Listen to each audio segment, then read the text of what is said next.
नमस्कार देवियों और सज्जनों, वंदे मातरम। आप इस समय जैसलमेर राजस्थान की जिस रेतीली जमीन पर विराजमान है, इसे भले ही कोई बंजर कहे, पर सच तो ये है कि यहाँ फूल नहीं, दुश्मन का सीना चीरने वाले शूल पैदा होते हैं। इस सरजमी को देश की आजादी और पवित्रता के लिए हर दौर में योद्धाओं ने अपने खून से सींचा है। मारो थारो स्थान यानी राजस्थान की इसी पावन धरती को नमन करते हुए मैं आपका स्वागत करता हूं जैसलमेर वॉर म्यूजियम में। एक ऐसा म्यूजियम जो समर्पित है भारतीय सेना और इसके वीर जवानों की शानदार परंपरा, उनके अदम्य साहस और वीरता तथा उनके अतुलनीय बलिदानों की गाथाओं के नाम। मैं साक्षी रहा हूं अपने भारत के सैनिकों की दिलेरी का। मैं साक्षी रहा हूं उन शूरवीरों के पराक्रम और बहादुरी का। उनके मन में उपजे एहसास मानो मेरे ही एहसास बन जाते हैं। मैं वहीं पास होता हूं जब वो दुश्मन के सामने निडर तन जाते हैं। मैं एक इन्फेंट्री राइफल का संगीन हूं, यानी बेनट हूं।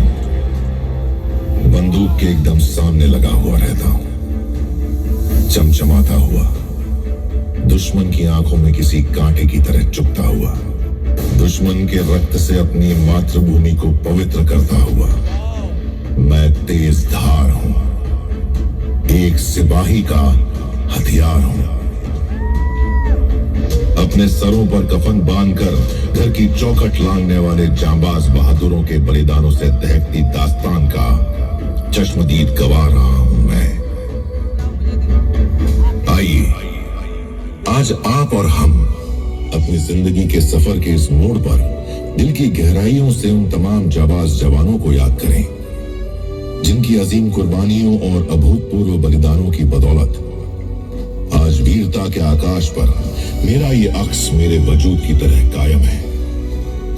जो आज भारतीय सेना के शूरवीरों की कहानी मेरी यानी एक बेनट की जुबानी। शहीदों की चिताओं पर जुड़ेंगे हर बरस मेले, शहीदों की चिताओं पर जुड़ेंगे हर बरस मेले। वतन पर मरने वालों का यही बाकी निशान होगा।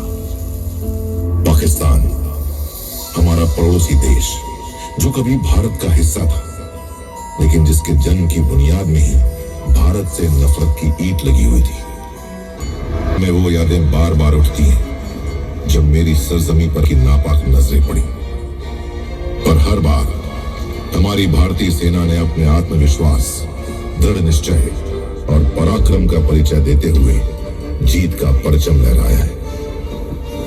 पाकिस्तान ने शुरू से ही विकसित देशों के साथ सैनिक और आर्थिक समझौते किए।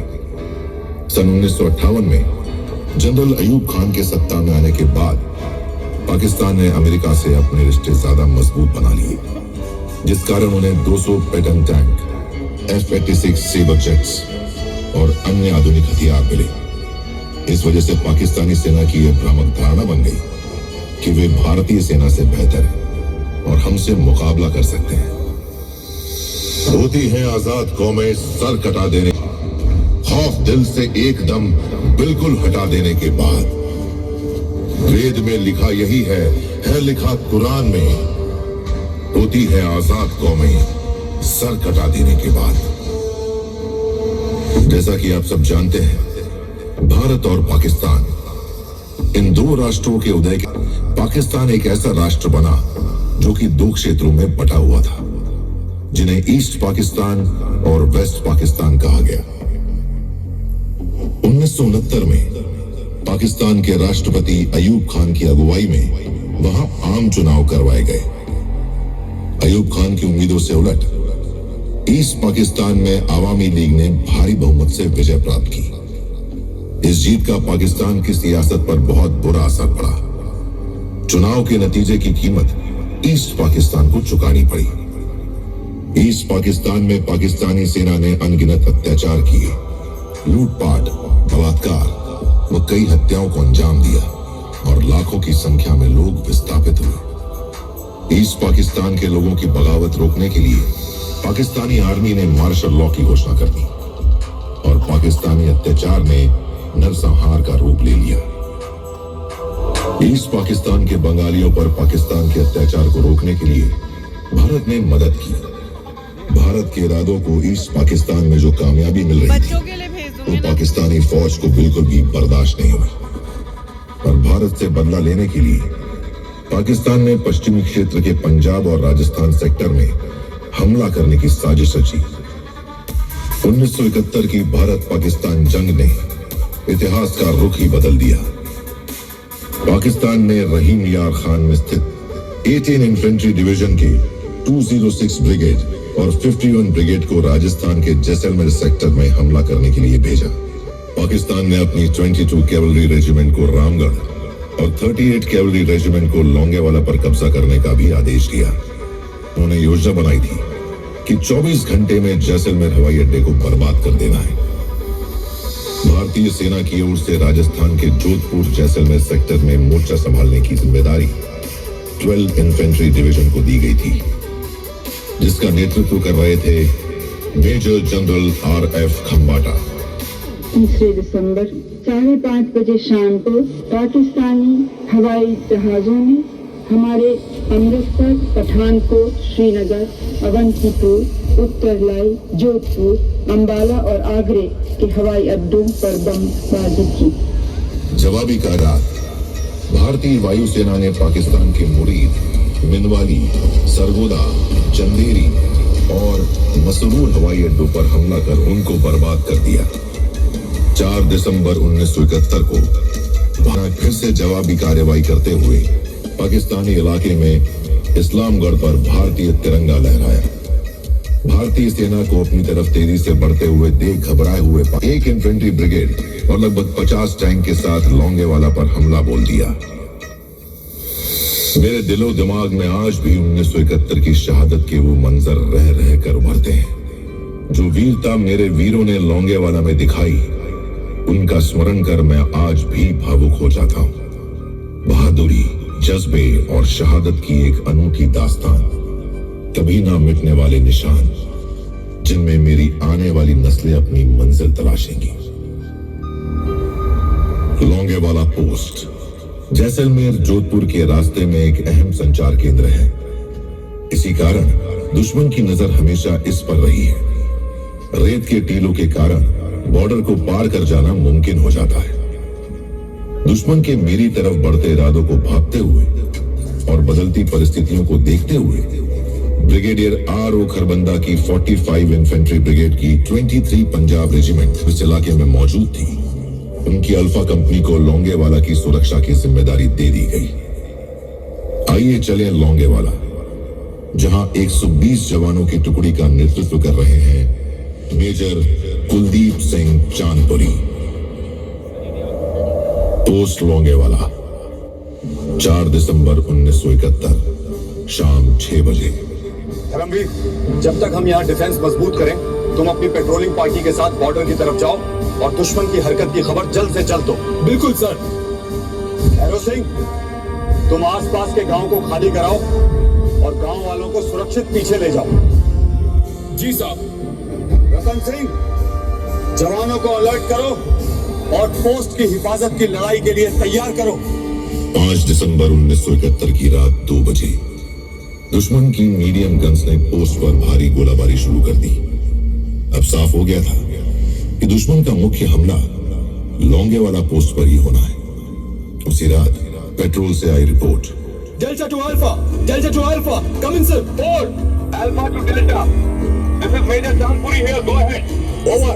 सर, पाकिस्तान की पूरी टैंक रेजिमेंट बड़ी तादाद में हमारे इलाके में आ चुकी है और अब वो सीधे लोंगेवाला पोस्ट की तरफ बढ़ रहे हैं। ओवर। समझ गया। इसीलिए आर्टिलरी फायरिंग हो रही है टैंक्स की आवाज को दबाने के लिए। Okay Dharamvir, well done. तुम दुश्मन पर नजर रखो और रिपोर्ट देते रहो। Over and out. सिपाही बिशनदास, अपनी टुकड़ी के साथ चारों तरफ एंटी टैंक माइंस बिछा दो। तब तक मैं कमांडिंग ऑफिसर साहब से रीइंफोर्समेंट की बात करता हूँ और एयरफोर्स बेस जैसलमेर को प्रेजेंट सिचुएशन से अवगत कराता हूँ। जय अगेन सर, दुश्मन अपने इमदादी दस्तों के साथ सीधे लोंगेवाला की तरफ आ रहा है। अनुमान है कि दुश्मन लगभग 1 इन्फेंट्री ब्रिगेड और 3 से 4 आर्मर्ड स्क्वाड्रन के साथ लोंगेवाला पोस्ट पे हमला करेगा। I request you to send me reinforcement to strengthen my anti-tank capability. पल पल हालात नाजुक होते देख commanding officer lieutenant colonel M.K. Hussain ने कंपनी की सपोर्ट में रिकॉइललेस गन की 2 टुकड़ियों को सूबेदार बचत्तर सिंह के नेतृत्व में साधेवाला से मूव करने का हुक्म दे दिया। मेजर साहब, एयरफोर्स स्टेशन का एक्सचेंज लाइन पर है। Air force station Jaisalmer, base commander से बात कराओ। Hello, wing commander Bawa here. Hello wing commander, this is major Chandpuri calling.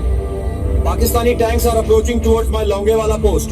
वो मेरे पोस्ट पर हमला करने वाले हैं। We need immediate air support to destroy the advancing enemy tanks. I want to help you, Major, but please understand, हमारे पास सिर्फ Hunter aircrafts हैं जिनमें नाइट विजन फैसिलिटी नहीं है। Just hold the post for the night, first light. All the best, Major, to you and your boys. The enemy has attacked our Longewala post. Be ready to attack at first light. None of our tanks are there, so whichever tank you see, hit them and hit them hard. Let Lord give them the strength to hold their positions. मुश्किलें तमाम होती है मगर हौस नहीं जा। जिन्हें हो मंजिल का पता वो औरों के सहारे नहीं जाते। सूबेदार रतन सिंह साहब, कंपनी को फॉलो इन कराएं। जी साहब। अल्फा कंपनी के वीर जवानों, आज की रात इम्तिहान की रात है। दुश्मन हमें हमारी जमीन पर ललकार रहा है। हम सिर्फ 120 हैं, सिर्फ नहीं, हम 120 हैं। याद करो गुरु गोविंद के वचन, चिड़िया नाल जे 5 लढ़ावा ता गोविंद सिंह नाम तरावा। हर एक सिख 1.25 लाख के बराबर होता है। हमारे पास 2 रास्ते हैं, पहला पीछे हट जाना और दूसरा अपनी हिम्मत से शौर्य गाथा लिखना। और मैंने फैसला किया है कि मैं इस पोस्ट से 1 इंच भी पीछे नहीं हटूंगा। सुबह तक हमारी एयरफोर्स भी आ जाएगी। मैं अपनी धरती दुश्मन के हाथ छोड़कर नहीं जाऊंगा। मर जाऊंगा सर, पर पीछे नहीं हटूंगा। भैरव सिंह, लड़ाइयां खुद मरकर नहीं, दुश्मन को मारकर जीती जाती हैं। जो बोले सो निहाल, सवाल वाहेगुरु जी का खाते, वाहेगुरु जी की फतेह।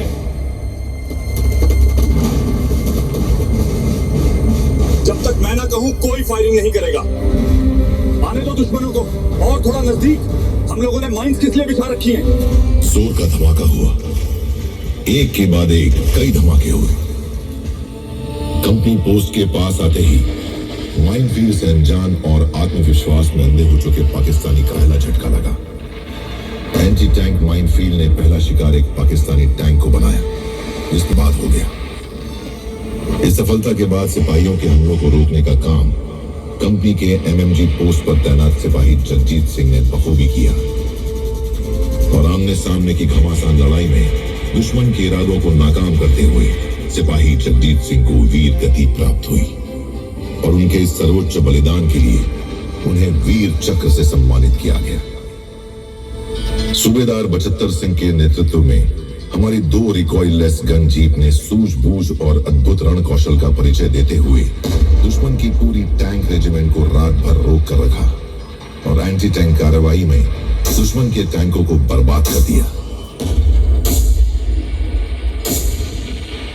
मेजर साहब, पाकिस्तानी पेट्रोल का एक सिपाही हमारी पोस्ट की जानकारी पाने की कोशिश कर रहा था, लेकिन हमने उसे पकड़ लिया है। शाबाश, अब हम उससे पाकिस्तान सेना का प्लान पता कर सकते हैं। अपनी फौज का प्लान बता। मैं तो छोटा सिपाही हूँ हुजूर, प्लान तो बड़े अफसरों का है। उन्होंने कहा था सुबह का नाश्ता जैसलमेर में करेंगे, दोपहर का खाना जोधपुर में करेंगे और रात का दिल्ली में। दिल्ली और जोधपुर तो बहुत दूर की बात है, पहले लोंगेवाला पार करके दिखाओ। कर्नल आलम खान, आपके टैंक आगे क्यों नहीं बढ़ रहे हैं? जनाब, हिंदुस्तानी फौज ने कंपनी के आगे एंटी टैंक माइनफील्ड बिछा रखी है। इनके जोश को देखकर ऐसा लगता है यहाँ कंपनी नहीं, हमसे बड़ी बटालियन है। हम आगे नहीं बढ़ पा रहे हैं। सुबह के 5 बजे रणौतार की एडवांस लैंडिंग ग्राउंड से आर्टिलरी के मेजर आत्मा सिंह और कैप्टन सांगा ने अपने कृषक विमान से मुश्किल परिस्थितियों में उड़ान भरी और दुश्मन की हर हरकत पर अपनी नजर रखते हुए एयर ऑपरेटिंग पोस्ट ने एयरफोर्स जैसलमेर को ग्राउंड टारगेट की जानकारी दी।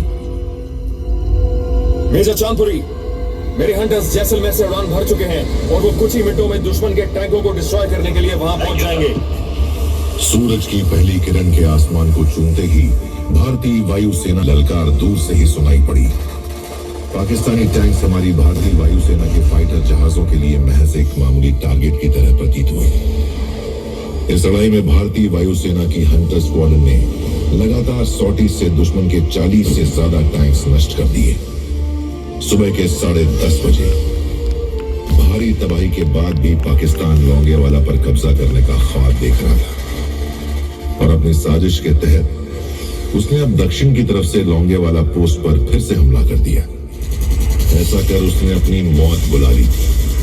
लौंगेवाला पोस्ट की सुरक्षा की जिम्मेदारी अब लेफ्टिनेंट कर्नल A.S. गरेवाल की कमांड वाली 17 राजपुताना राइफल्स की डेल्टा कंपनी, 20 लांसेस की ट्रूप और 170 फील्ड रेजिमेंट के आर्टिलरी से रीइंफोर्स कर दी गई। 20 लांसेस के ट्रूप लीडर दफेदार हरबीर सिंह ने यहां अपनी जान की परवाह ना करते हुए अकेले ही दुश्मन के 2 टैंकों को बर्बाद कर उनका मनोबल तोड़ दिया। इस घमासान में दफेदार हरबीर सिंह ने अपने देश पर अपनी जान न्यौछावर कर दी। जंग के मैदान में उच्चतम वीरता प्रदर्शित करने हेतु उन्हें मरणोपरांत वीर चक्र से सम्मानित किया गया। सीमा पर जो हंसते हंसते प्राण लुटा देते हैं, अपने लहू से तिरंगे को और सजा देते हैं, शौर्य उनका ही राष्ट्र का सबसे बड़ा अभिमान है। वो ही अमर कथा है, वो ही हिंदुस्तान है। 1971 की लौंगेवाला की लड़ाई पाकिस्तान को भारी नुकसान पहुंचा। हमने दुश्मन के तमाम टैंकों और हथियारों को बर्बाद कर उसकी कमर पूरी तरह तोड़ दी और अब दुश्मन की बची हुई ताकत को पूरी तरह खत्म करने का काम BP 638 के एरिया में 30 इन्फेंट्री ब्रिगेड के कमांड में 13 और 6 इंडिपेंडेंट आर्मर्ड स्क्वाड्रन को दिया गया। भारतीय सेना के इस हमले से बुरी तरह घबराकर पाकिस्तानी सेना की आर्टिलरी ने अंधाधुंध गोले बरसाने शुरू कर दिए, लेकिन हिंदुस्तान की 6 इंडिपेंडेंट आर्मर्ड स्क्वाड्रन ने दुश्मन को भारी नुकसान पहुंचाया और 13 कुमाऊं ने लगातार हमले जारी रखे। इसके साथ 168 फील्ड रेजिमेंट ने BP 6 बंकरों में छुपे पाकिस्तानियों पर सटीक गोले बरसाए और दुश्मन के हौसले पस्त कर दिए। 13 कुमाऊं के नेतृत्व के लिए मेजर DS शेखावत को सेना मेडल प्रदान किया गया। वीरता पूर्वक सफल नेतृत्व करने वाले मेजर RD लॉ को वीर चक्र से सम्मानित किया गया। लेफ्टिनेंट भड़बरे और नायब रिसालदार चैन सिंह ने स्क्वाड्रन की शौर्य गाथा में अपनी शहादत से ऐतिहासिक पन्ने जोड़ दिए। कैप्टन GS बाजवा के साथ रेडियो ऑपरेटर लांस नायक टेकराम को ट्रूप के साथ टैंक के ऊपर खड़े होकर अपने गन से दुश्मन पर गोलियों की बौछार करने और साथ ही आर्टिलरी फायर को सही दिशा देने के लिए वीर चक्र से सम्मानित किया गया। भारतीय सेना और वायुसेना का टैंक ने दुश्मन को इतना झकझोर दिया था कि दूर दूर तक अगर कुछ दिखता था तो बर्बाद पाकिस्तान वापस भाग रहे पाकिस्तानी सेना के कदमों के निशान और बर्बाद टैंकों के ऊपर खुशी से नाचते मेरे जाबाज सैनिक। विकट परिस्थितियों में एक छोटी सी फौजी टुकड़ी ने दुश्मन को जितना नुकसान पहुंचाया था उतना शायद ही किसी और लड़ाई में पहुंचाया होगा। मेजर कुलदीप सिंह चांदपुरी, जो बाद में ब्रिगेडियर बने, उन्हें देश के दूसरे सर्वोच्च युद्ध पदक महावीर चक्र से सम्मानित किया गया। विंग कमांडर बाबा और उनके जाबाज फाइटर पायलट्स, जिसमें स्क्वाड्रन लीडर बाली, फ्लाइट लेफ्टिनेंट गोसाई, फ्लाइट लेफ्टिनेंट PK दास ने महत्वपूर्ण भूमिका निभाई। इस टीम ने आसमान में वीरता का परचम लहराया। इस कार्यवाही में भारतीय वायुसेना के पायलटों और सेना के एयर ऑपरेटिंग पोस्ट के अधिकारियों को वीर चक्र और सेना मेडल से नवाजा गया। भारतीय वायुसेना की के इस उल्लेखनीय योगदान की मेजर जनरल RF खंबाटा ने प्रशंसा भी की और इस तरह लौंगेवाला की यह लड़ाई भारत के सैन्य इतिहास में एक अमर और यशस्वी विजयी गाथा बन गई। 16 दिसंबर 1971 को भारत पाक युद्ध की समाप्ति की घोषणा की गई। ढाका में 93,000 पाकिस्तानी सैनिकों ने हमारे परचम के आगे घुटने टेक दिए अब Pakistani lieutenant general AAK Niazi ने लेफ्टिनेंट जनरल JS अरोरा के सामने आत्मसमर्पण दस्तावेज पर हस्ताक्षर किए। इस युद्ध के दौरान भारतीय सेना के 11,880 जाबाज ऑफिसर्स, JCOs व जवानों ने अपनी शहादत दी। पाकिस्तानी सेना के लगभग 32,000 सैनिक या तो युद्ध में मारे गए या बुरी तरह जख्मी हो गए या लापता हो गए। कहते हैं वक्त की परवाज लंबी होती है। 1971 का वक्त एक ऐसा पड़ाव साबित हुआ जिसने इतिहास का रुख ही बदल दिया। जो मुल्क हमें तोड़ने के मंसूबे बना रहा था वो खुद ही दो हिस्सों में तकसीम हो गया। लेकिन पाकिस्तान अब भी अपने नापाक इरादों को अंजाम देने की कोशिश करता रहा और उसने एक बार फिर दुस्साहस किया। साल था 1999। याद अब तक है मुझे कारगिल की दास्तान। खून की बूंदों से चमका पर्वतों का आसमान। चेहरा हर एक वीर का बलिदान रंग में दमका था। पैरे का हर पत्थर यही बस कहता था।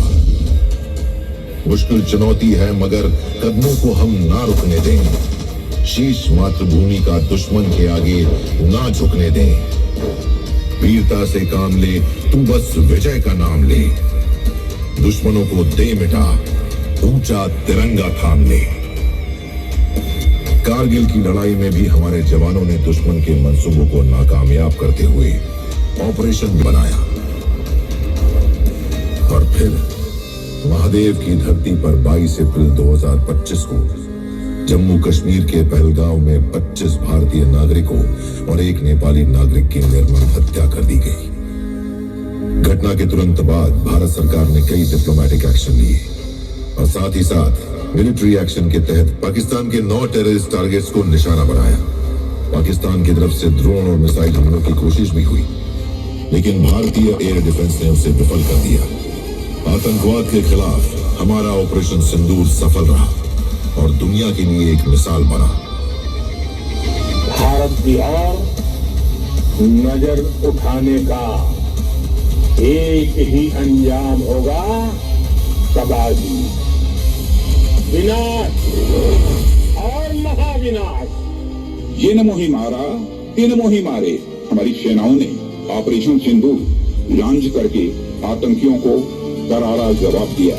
आप इस वक्त जहां बैठे हैं, पाकिस्तान ने वहां भी अपने ड्रोन और मिसाइल से ऑपरेशन सिंदूर के दौरान काफी हमले किए, परंतु भारतीय सेना ने दुश्मन के नापाक मंसूबों को नाकामयाब कर अपनी अदम्य वीरता को साबित किया कि कोई शत्रु यहां सफल नहीं हो सकता। भारतीय सेना का लक्ष्य विकसित भारत 2047 के सपने को साकार करना है।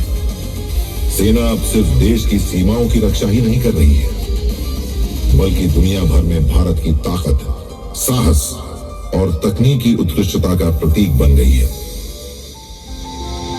हमारी सीमाओं के पहरेदार, हमारी सरहदों के निगहबान, मुल्क की अमनो शांति के रखवाले, भारत माता के सुरक्षा कवच, जांबाज जवानों को सलाम।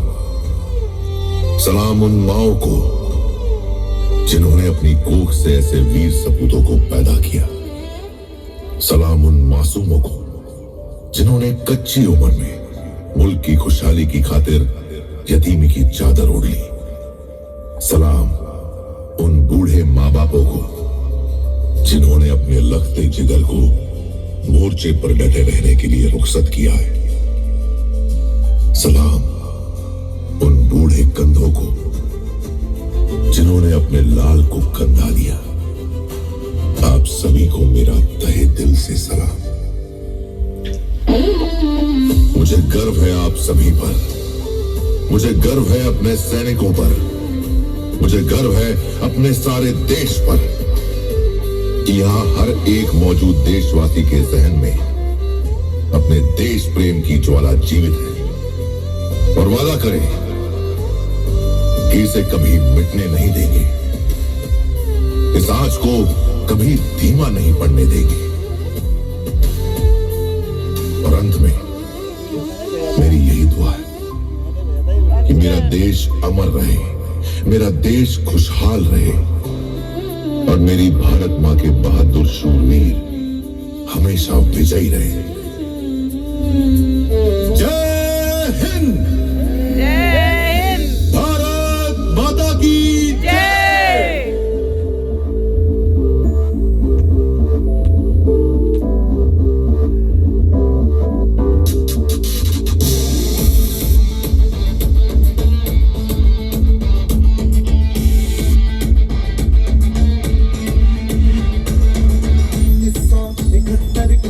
विजय की गौरव गाथा है, हर भारतवासी का देखो गर्व से ऊंचा माथा है। भारत ने मानवता की रक्षा के लिए ही युद्ध किया, पाकिस्तान के अत्याचारों से ढाका को मुक्त किया। दुश्मन दोनों तरफ से हम पे लगा रहा था घात, सभी मोर्चों पर दुश्मन ने हमसे खाई बात। जय जय भारत की सेना, जय जय भारत की सेना, जय जय भारत की सेना, जय जय भारत की सेना, जय जय भारत की सेना, जय जय भारत की सेना, जय जय भारत की सेना, जय जय भारत की सेना।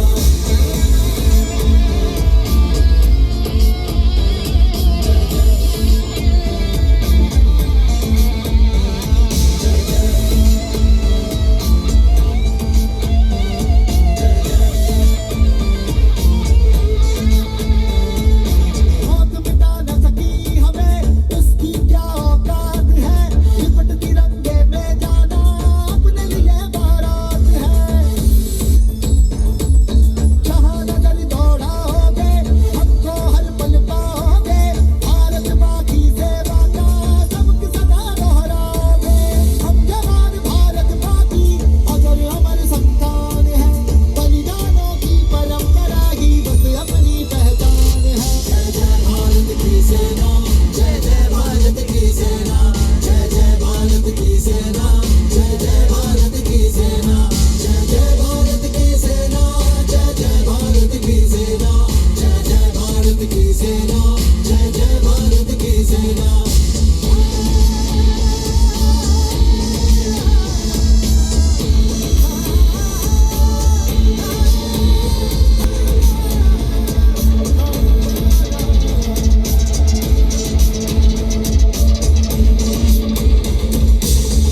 ही अपनी हर धड़कन की आवाज है, मातृभूमि पर मिटना ही जीने का अंदाज है। युवा पीढ़ी की आंखों में हम साहस बन कर आएंगे, मातृभूमि है स्वर्ग से बढ़कर यह संदेश सुनाएंगे। मातृभूमि की सेवा करना बस अपना अरमान है, देश का न्योछावर होना ही सर्वश्रेष्ठ अंजाम है। जय जय भारत की सेना, जय जय भारत की सेना, जय जय भारत की सेना, जय जय भारत की सेना, जय जय भारत की सेना, जय जय भारत की सेना, जय जय भारत की सेना, जय जय भारत की सेना, जय जय भारत की सेना, जय जय भारत की जय जय। Ladies and gentlemen, I request you all to please rise for the national anthem.